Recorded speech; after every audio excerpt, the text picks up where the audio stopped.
great singer. You are an awesome singer-songwriter. Sabi ko, kanta ka muna eh. Kung isang iwa eh. Talagang kapanganak lang niya. Ang lakas mo namang mga labit, parang may nagturo sa'yo niyan. Sino? Sino nagturo sa'yo niyan? Lumayo kami dito. Na mga labit na naman siya oh.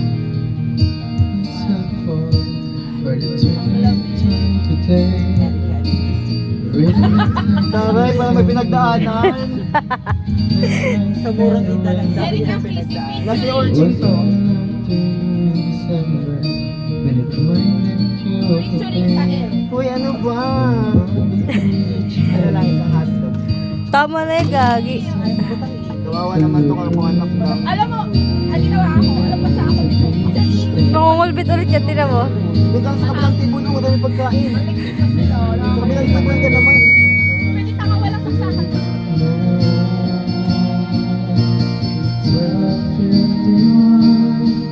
Wag mo tignan, wag mo tignan. Mga labit siya eh. Wag mo tignan muna.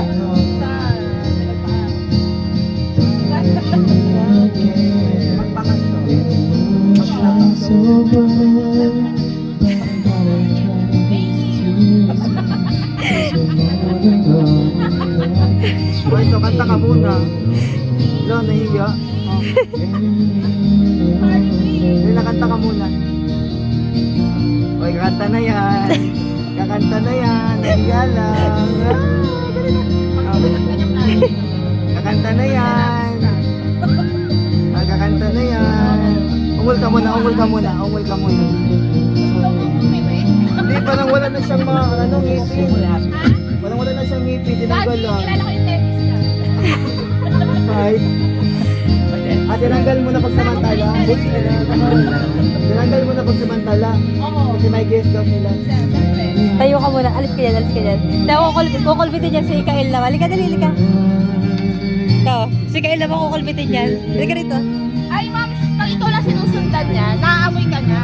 Sumaso ako dati. Oo. Ay, wala. Hindi mo nagkakamot Ay, pa. lumapit na kayo. Ay, di ba? Sabi sa'yo eh. Lumapit mo. Kaya kukulbitin niya si Kael. Hindi tayo. Kumakanta. Hindi, kukulbitin niya, di ba? Hindi siya ng pagkain. Tino mo rin, tino mo. Ang kulit siya kukulbit. Bakit? Baka dahil mo, El. Tama, mahihiya yan. Buti nga hindi siya nandatakma ng pagkain. Alang hihingi siya. Nangingi lang siya. Kukulbitin niya ulit si Kael. Sige na. Ano ba? Sige na, babe.